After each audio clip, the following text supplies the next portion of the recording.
স্বামীকে চেনা। ছোট্ট একটা গল্প আছে, আজকে একটু সময় আমি বেশি নিচ্ছি যেহেতু শেষ করে দিতে চাচ্ছি। আমি বেশি নেব না ইনশাআল্লাহ, আশা করি 5-6 মিনিটের মধ্যে শেষ করব। স্বামীকে চেনা। স্ত্রীদের উচিত হচ্ছে স্বামী কি পছন্দ করেন, যেহেতু স্বামী আপনার প্রিয়জন, আপনি স্বামীকে কাউন্টার পার্ট হিসেবে দেখবেন না, তিনি আপনার প্রতিদ্বন্দ্বী নন। সুখী পরিবারের মধ্যে স্বামী হচ্ছে স্ত্রীর প্রিয়তম ব্যক্তি। অতএব স্বামী কি পছন্দ করেন, স্বামী কি পছন্দ করেন না, এটা স্ত্রীকে জানতে হবে। এখানে ছোট্ট একটা গল্প আপনাদের সামনে বলছি। এই গল্পটা উল্লেখ করেছেন মাজান আল ফুরাই। তিনি বলছেন, একজন স্বামী তার বন্ধুকে বলল যে আমি 20 বছর ধরে সংসার করছি, অথচ আমার স্ত্রীর মধ্যে আলহামদুলিল্লাহ এমন কিছু দেখিনি যা আমাকে রাগান্বিত করে। তখন বন্ধু খুব আশ্চর্য হয়ে বলল, কিভাবে এটা সম্ভব, কিভাবে করলে বলো তো দেখি, পুরো ঘটনাটাই আমাকে খুলে বলো। তখন স্বামী বললেন যে আমি যখন বিবাহ করলাম, প্রথম রাতে আমার স্ত্রীর কাছে গেলাম, তার দিকে আমার হাতটা একটু বাড়িয়ে দিলাম, সৌহার্দ্যের হাত, মমতার হাত বাড়িয়ে দিলাম। স্ত্রী আমাকে বলল, একটু ওয়েট করুন প্লিজ, আমি আপনাকে কিছু বলবো হে আবা উমাইয়া। আরবরা আবার আবু উমাইয়া মানে কুনিয়ার ধরে কথা বলে, আমাকে একটু কিছু কথা বলার সুযোগ দিন, বলে বলো।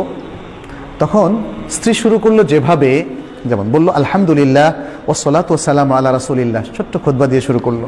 বলল আমি আপনার কাছে এমন একজন অপরিচিত মহিলা, আমাদের বিবাহবন্ধন হয়েছে আজকে প্রথমবারের মতো আমাদের সাক্ষাৎ হচ্ছে, সুতরাং এখনও তো পরিচিতি আমাদের ফুল হয়নি, আমি জানি না আপনার কি আখলাক, আমাকে আপনি বলুন যে আপনি কি পছন্দ করেন, তাহলে সেটি আমি করব, আর আমাকে বলুন আপনি কি অপছন্দ করেন, তাহলে সেটি আমি বর্জন করব। এভাবে এতটুকু কথা বলে তিনি কি বললেন, যেটা আমরা খুতবায় বলি, আকুলু কাউলি হাদা ওয়া আস্তাগফিরুল্লাহ লি ওয়া লাক, আমি আমার এই কথাটা আপনার সামনে পেশ করলাম, আর আপনার জন্য আমার জন্য আল্লাহর কাছে আমি ইস্তেগফার করছি। সুবহানাল্লাহ। অনেকে হয়তো বলবেন, আরে এটা তো দেখি ওয়াজ করতেছে বাসর রাতে, এটা তো অস্বাভাবিক রকম লাগতেছে। বাসর রাতে আমরা শুনি অন্যরকম সোহাগী কথাবার্তা, যেটা সাহিত্যের মধ্যে, গল্পের মধ্যে, উপন্যাসের মধ্যে আমরা পড়ি। আমি এখানে আমার থেকে অ্যাড করছি, সেটা হলো দেখেন, গল্প উপন্যাস আমাদের চিন্তা চেতনা কালচার পাল্টে দিয়েছে। এই যে মহিলা, অত্যন্ত বিদুষী মহিলা, অত্যন্ত দিনদার মহিলা, সে যে কথাটা বললেন, এটা আমাদের কাছে বলে কেমন ওয়াজ ওয়াজ কথাবার্তা, বিয়ের মধ্যে আবার এগুলো বলে নাকি? কারণ আমরা যে গল্প, সাহিত্য, যে আচার অনুষ্ঠানে অভ্যস্ত হয়েছি, এটা মানুষের তৈরি করা, সেগুলো আমাদের কালচার পরিবর্তন করে দিয়েছে। এই সুন্দর দিনদারি আমাদের থেকে একদম ছিনিয়ে নিয়ে গিয়েছে। মহিলা আজকে এত সুন্দর কথা বললেন। স্ত্রী ওই বন্ধুকে বলছে, আমার স্বামী বললেন, আমার স্ত্রীর কাছে যখন আমি এই কথাটা শুনলাম, ভাবলাম যে আরে এটা তো দেখি অত্যন্ত সুন্দর কথা, তাহলে তো আমাকেও একটা ভাষণ দিতে হবে। তখন তিনি বললেন, কি বললেন, আলহামদুলিল্লাহ ওয়া উসাল্লি আলা নবী ওয়া আলিহি ওয়া সাল্লাম, সকল প্রশংসা আল্লাহর জন্য এবং নবী সাল্লাল্লাহু আলাইহি ওয়াসাল্লামের উপর সালাতু সালাম। তারপর বললেন, ফাইন্নাকা কুলতা কালামান ইন থাবাত্তি আলাইহি ইয়াকুন লাকা হাযুক, তুমি কিছু সুন্দর কথা বলেছো, যদি তুমি এর উপর স্থির থাকো তাহলে এটা তোমার ভাগ্য। ওয়া ইন তাদঈহি ইয়াকুন হুজ্জাতান আলাইক, আর যদি তুমি এটা দাবি করে থাকো যেটা তুমি পরিপালন করবে না, তাহলে এটা তোমার বিরুদ্ধেই হুজ্জত হিসাবে, দলিল হিসাবে থাকবে। তাহলে জেনে রাখো আমার এই জিনিসগুলো পছন্দ, এই জিনিসগুলো অপছন্দ, আর মনে রেখো আমার যদি কোনো সুন্দর কিছু তুমি পাও, সুন্দর কোনো অভ্যাস, তাহলে সেটা তুমি প্রচার করো, আর যদি খারাপ কিছু দোষ তুমি খুঁজে পাও সেটা তুমি গোপন রেখো। স্ত্রী বললেন এরপরে, আচ্ছা ঠিক আছে, এটা আমি মেনে নিলাম, আমার পরিবার পরিজন যদি আপনার সাথে দেখা করতে আসে, এটা আপনার কাছে কেমন মনে হবে, কেমন ভালোবাসবেন আপনি? বলল যে খুব বেশি জিয়ারত করুক এটা আমি চাই না, মাঝে মাঝে করতে পারে।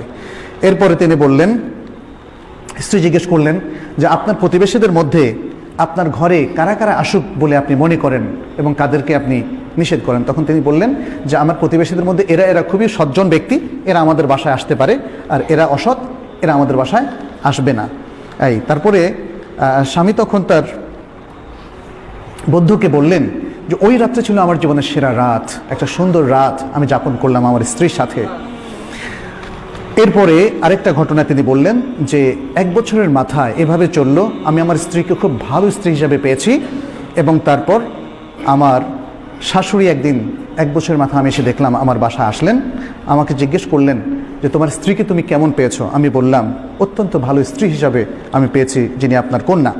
তারপর আমার শাশুড়ি আমাকে বললেন, হে আবু উমাইয়া, কিছু নসিহত করলেন। দেখো, ছেলেরা বা পুরুষেরা তাদের ঘরে তাদের প্রিয়তমা স্ত্রীর কাছে কখনোই অকল্যাণকর কিছু পায় না। সুতরাং তুমি তোমার সেই স্ত্রীকে কিছু আদব শেখাও, কিছু শেখাও, এবং তাকে তুমি ভদ্র করো, শালীন করো, সুন্দর করো। আচ্ছা, এখানে স্বামী তখন বললেন যে আমি আমার স্ত্রীকে সারা জীবনে 20 বছর মধ্যে একবারও খারাপ পাইনি, শুধু একবার মানে কখনোই আমাকে তার সাথে খারাপ আচরণ করতে হয়নি, একবার খারাপ আচরণ করেছে এবং তখন আমি ছিলাম জালেম। সুবহানাল্লাহ। এই হচ্ছে আমাদের মেয়েরা, মুসলিম মেয়েরা। কিন্তু আজকাল এই মুসলিম মেয়েদের মধ্যে যে জিনিসটা ঢুকেছে, অপকালচার ঢোকার কারণে আজকে আমাদের মেয়েরা আসলে বিভ্রান্তির পথে হাঁটছে, ফলে নানা রকম